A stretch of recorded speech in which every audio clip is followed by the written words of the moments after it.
বৈষম্য বিরোধী আন্দোলন চলাকালে রাজধানীর মোহাম্মদপুরে মুদি দোকানি আবু সাইদকে গুলি করে হত্যার অভিযোগে করা মামলায় গ্রেপ্তার পুলিশের সাবেক আইজিপি চৌধুরী আব্দুল্লাহ আল মামুনের ৮ দিনের রিমান্ড মঞ্জুর করেছেন আদালত।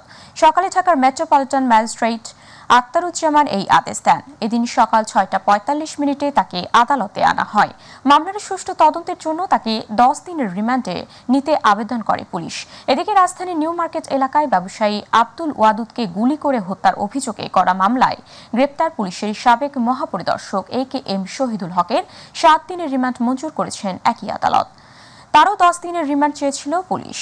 মঙ্গলবার রাতে শহীদুল হককে উত্তরা ১৬ নম্বর সেক্টর থেকে গ্রেপ্তার করে ঢাকা মহানগর পুলিশের গোয়েন্দা বিভাগ। এছাড়া চৌধুরী আব্দুল্লাহ আল মামুনকেও গ্রেপ্তার করা হয়।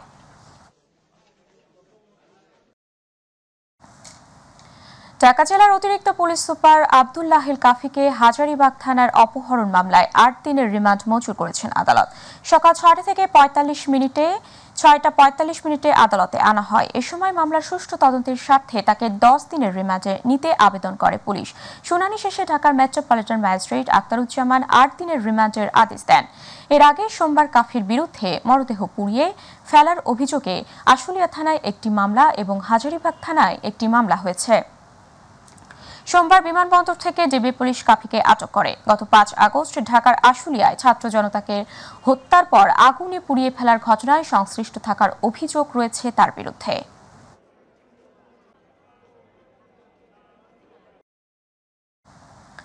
বাংলাদেশে অবৈধ অস্ত্র উদ্ধারে যৌথ বাহিনীর অভিযান শুরু হয়েছে। যারা পুলিশের লুণ্ঠিত অস্ত্র জমা দেয়নি তাদের বিরুদ্ধে এই অভিযানের মাধ্যমে ব্যবস্থা নেওয়া হবে। মঙ্গলবার দিবাগত রাত ১২টা থেকে যৌথ বাহিনীর অভিযান শুরু হয়েছে। আইনশৃঙ্খলা বাহিনী সূত্রে জানা গেছে, পুলিশের লুণ্ঠিত অস্ত্র উদ্ধার, স্থগিতকৃত কিন্তু জমা দেওয়া হয়নি এমন অস্ত্র জব্দ এবং অবৈধ অস্ত্র উদ্ধার সহ এর কারবারি ও ব্যবহারকারীদের বিরুদ্ধে আইনানুগ ব্যবস্থা গ্রহণ করা হবে। বিশেষ করে গণ আন্দোলনের রূপ নেওয়া বৈষম্য বিরোধী ছাত্র আন্দোলনে অস্ত্র যাদের হাতে দেখা গেছে, অবৈধ অস্ত্র প্রদর্শনী ও নির্বিচারে গুলি বর্ষণ করেছেন এবং অস্ত্র মামলার আসামিদের ধরা হবে। পুলিশ সদর দপ্তর সূত্রে জানা গেছে, যৌথ অভিযানে রয়েছে বাংলাদেশ সেনাবাহিনী, পুলিশ, বর্ডার গার্ড, বাংলাদেশ বিজিবি ও বাংলাদেশ আনসার ও গ্রাম প্রতিরক্ষা বাহিনী, কোস্টগার্ড ও র্যাব।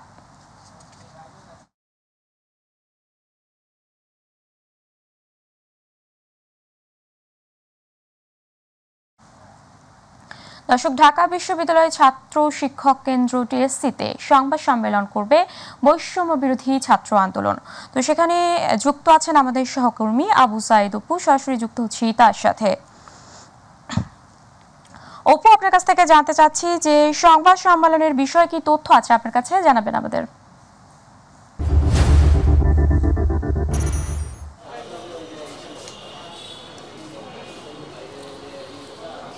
উপমা, আপনাকে ধন্যবাদ। আপনার মাধ্যমে দর্শকদেরকে জানাতে হয় যে বৈষম্য বিরোধী ছাত্র আন্দোলনের মাধ্যমে যে গণ অভ্যুত্থান, এই গণ অভ্যুত্থানের পরে যে রাষ্ট্র সংস্কারের যে মানে প্রেক্ষাপট নেওয়া হয়েছিল সেটি কিন্তু আসলে চলমান রয়েছে এবং অন্তর্বর্তীকালীন সরকারও গঠন হয়েছে।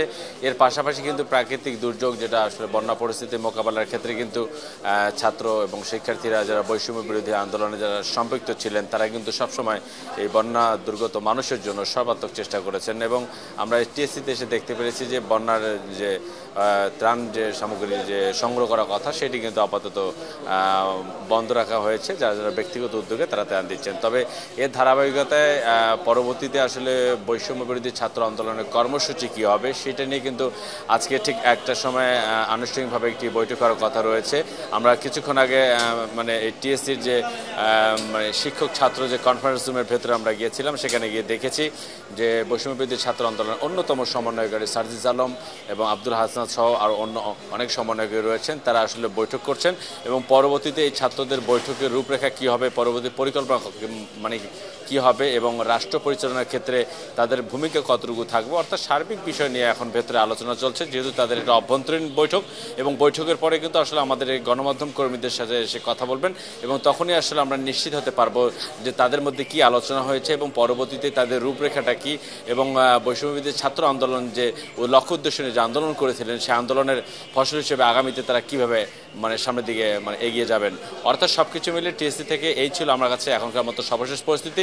পরবর্তীতে সংবাদ সম্মেলন যখন অনুষ্ঠিত হবে তখন হয়তো আমরা পূর্ণাঙ্গভাবে জানাতে পারবো দর্শকদের উদ্দেশ্যে যে বৈষম্য বিরোধী ছাত্র আন্দোলনের যারা সমন্বয়করা রয়েছেন তারা আসলে জাতির উদ্দেশ্যে কি বার্তা দিচ্ছেন এবং তাদের পরবর্তী রূপরেখা আসলে কি হবে এবং তার পরবর্তী পরিকল্পনাটা কি হবে। তো উপমা, এটাই ছিল আমার কাছে টিএসসি থেকে সর্বশেষ। অপু, আপনাকে ধন্যবাদ। চলে যাচ্ছে পরবর্তী সংবাদে। ডায়মন্ড ওয়ার্ল্ডের ব্যবস্থাপনা পরিচালক দিলীপ কুমার আগরওয়ালাকে গ্রেপ্তার করা হয়েছে। মঙ্গলবার রাতে রাজধানীর গুলশানে অভিযান চালিয়ে তাকে গ্রেপ্তার করে পুলিশের elite force rapid action battalion র্যাবের সদস্যরা। এদিকে রাজধানী সহ বিভিন্ন জেলায় নামমাত্র শোরুম দিয়ে ডায়মন্ডের বদলে উন্নত মানের কাঁচের টুকরো বিক্রি এবং স্বর্ণ ও হীরা চোরাচালানের অভিযোগে ডায়মন্ড ওয়ার্ল্ডের ব্যবস্থাপনা পরিচালক দিলীপ কুমার আগরওয়ালা এবং এর স্বার্থ সংশ্লিষ্ট ব্যক্তিদের বিরুদ্ধে অনুসন্ধান শুরু করেছে সিআইটির ফাইন্যান্সিয়াল ক্রাইম ইউনিট। মঙ্গলবার সিআইটির মিডিয়া বিভাগ জানায়, ডায়মন্ড ওয়ার্ল্ডের ব্যবস্থাপনা পরিচালক দিলীপ কুমার আগরওয়ালার বিরুদ্ধে বিদেশ থেকে চোরাচালানের মাধ্যমে স্বর্ণ ও হীরা আমদানির নামে বিদেশে অর্থ পাচার, প্রতারণা ও জালিয়াতির আশ্রয় নিয়ে বিভিন্ন জেলায় নামমাত্র শোরুমের মাধ্যমে প্রকৃত ডায়মন্ডের বদলে উন্নত মানের কাচের টুকরোকে প্রকৃত ডায়মন্ড হিসেবে বিক্রির অভিযোগ উঠেছে।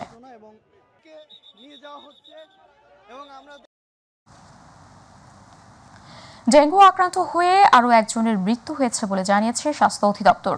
এ নিয়ে চলতি বছর ৮৮ জনের মৃত্যু হলো। এছাড়া ডেঙ্গু আক্রান্ত হয়ে নতুন করে ৩৩৫ জন হাসপাতালে ভর্তি হয়েছেন বলেও জানানো হয়েছে। মঙ্গলবার স্বাস্থ্য অধিদপ্তরের হেলথ ইমার্জেন্সি অপারেশন সেন্টার ও কন্ট্রোল রুম থেকে পাঠানো প্রেস বিজ্ঞপ্তিতে এই তথ্য জানানো হয়। এতে বলা হয়, আক্রান্তদের মধ্যে বরিশাল বিভাগে ৩৯ জন, চট্টগ্রাম বিভাগে ৮৭ জন, ঢাকা বিভাগে ৫৪ জন, ঢাকা উত্তর সিটি কর্পোরেশনে ৫২ জন, ঢাকা দক্ষিণ সিটি কর্পোরেশনে ৫৫ জন, খুলনা বিভাগে ৩৩ জন, ময়মনসিংহ বিভাগে ৫ জন, রাজশাহী বিভাগে ৯ জন এবং রংপুর বিভাগে ১ জন রয়েছেন।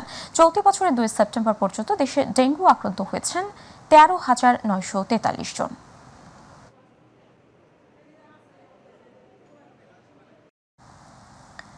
স্থায়ী কর্মচারীর পরিবর্তে বহিরাগত ভাড়াটে শ্রমিক দিয়ে চলছে দিনাজপুরের পার্বতীপুর রেলওয়ের কাজ। একদিনের স্বাক্ষরেই পুরো মাসের হাজিরা হওয়ায় রেলওয়ের নিয়োগপ্রাপ্ত এসব কর্মচারীরা বাড়িতে বসে নিচ্ছে বেতন ভাতা সহ অন্যান্য সুযোগ সুবিধা। রহস্যজনক কারণে নীরব ভূমিকা পালনের অভিযোগ উঠেছে এসব দেখভালের দায়িত্বে থাকা কর্মকর্তার বিরুদ্ধে।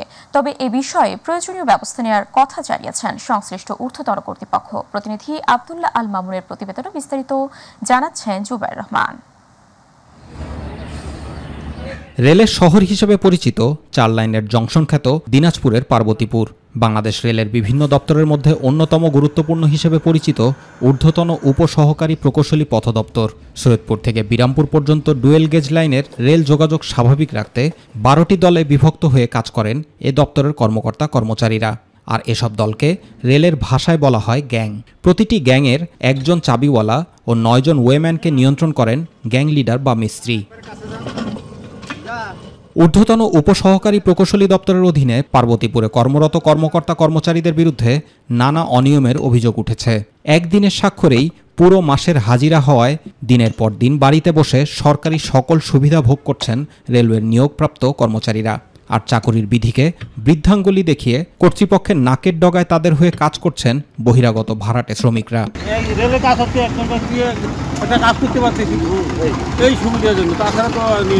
চাকরি করে উনি চাকরি করলে আপনি ওনার পরিবর্তে কেন? হ্যাঁ, পরিবর্তে করি। উনি এখন আমি যখন কাজ করি তখন কাজ করতে পারেন না, তো এই জন্য বদলি আমাকে দিয়েছে। বদলি শ্রমিক দিয়ে কাজ করানো একাধিক রেল কর্মচারীর কেউই ক্যামেরার সামনে কথা বলতে রাজি হননি।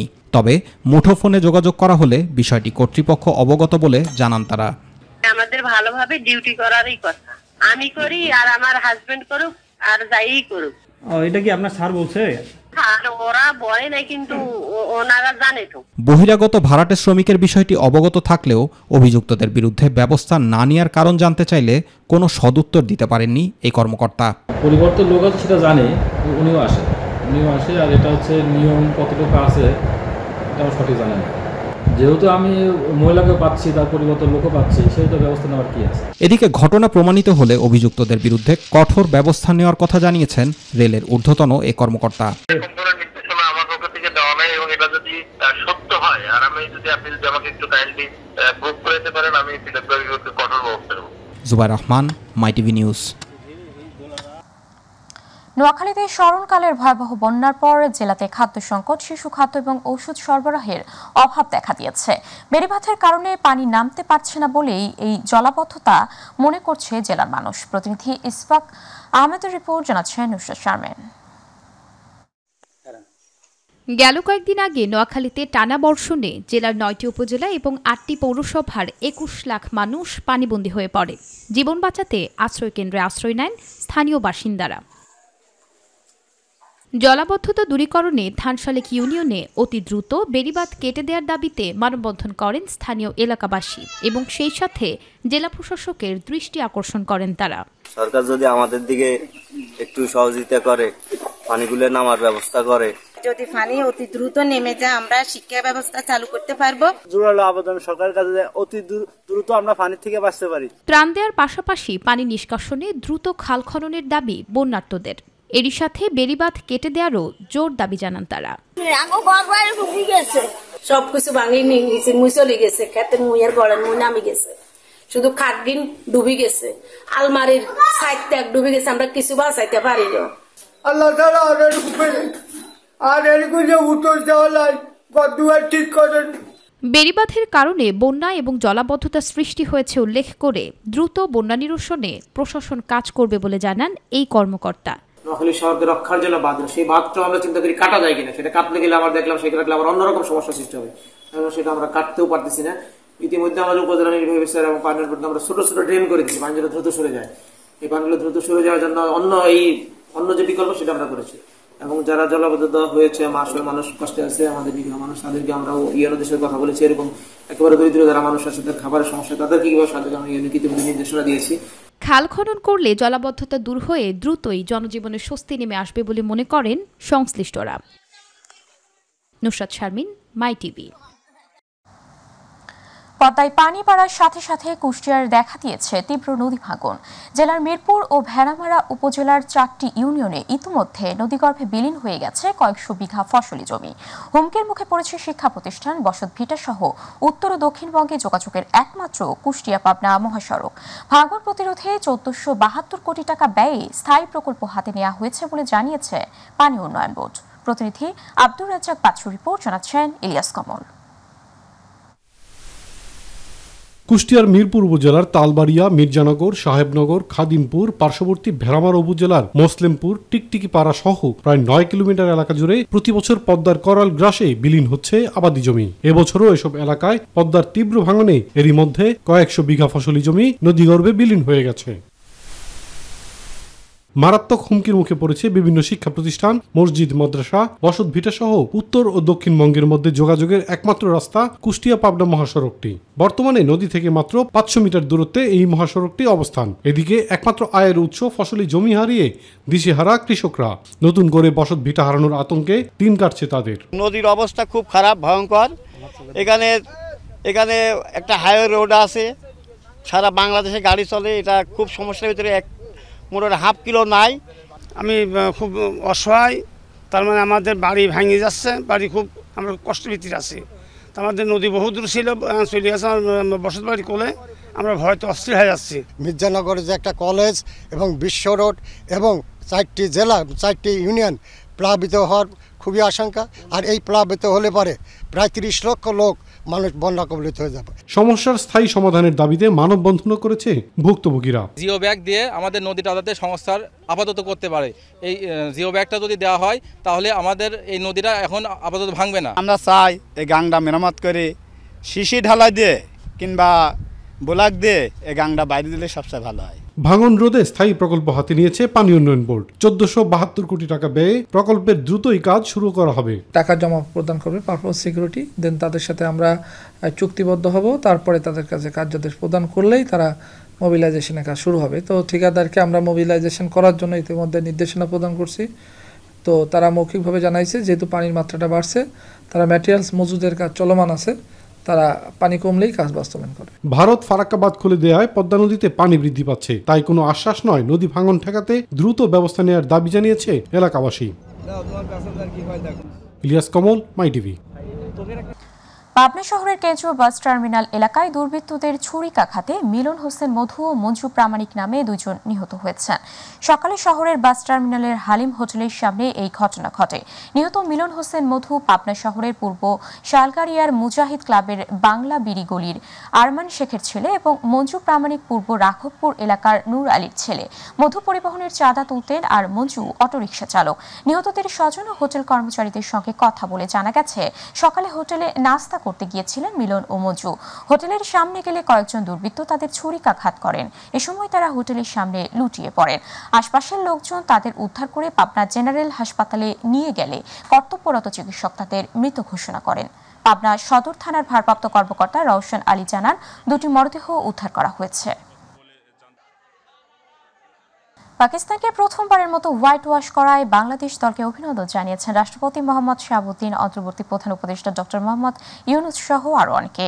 এক বার্তায় বিসিবি জানায়, টাইগার অধিনায়ক শান্তর সাথে কথা বলে তাকে এবং তার দলকে অভিনন্দন জানান ডক্টর ইউনুস। পাশাপাশি দেশে ফিরলে সংবর্ধনা দেওয়ার কথাও জানান তিনি। এদিকে টাইগারদের অভিনন্দন জানাতে গিয়ে এক ভিডিও বার্তায় যুব ও ক্রীড়া উপদেষ্টা জানান, দেশের ক্রান্তির লগ্নে আগস্ট বিপ্লবের চেতনায় উদ্বুদ্ধ এই জয় মানুষের মনে স্বস্তির সঞ্চার করবে। আমরা বাংলাদেশ জাতীয় দলের সকল খেলোয়াড়, কোচ সহ অফিসিয়ালসদের অভিনন্দন এবং শুভেচ্ছা জানাচ্ছি। দেশের এই ক্রান্তি লগ্নে এই খবর দেশের জনগণের মনে কিছুটা হলেও স্বস্তির সঞ্চার করবে। আমরা ক্রীড়াঙ্গন থেকে এরকম আরও সুখবর পেতে চাই এবং তার জন্য ক্রীড়াঙ্গনকে সুষ্ঠুভাবে সুন্দরভাবে গড়ে তোলার জন্য আমরা কাজ করে যাব।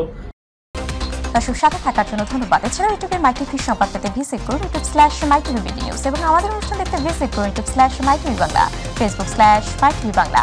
আমাদের পরবর্তী সংবাদ দেখার আমন্ত্রণ জানিয়ে বিদায় নিচ্ছি আমি উপমা কুণ্ডু। আল্লাহ হাফেজ।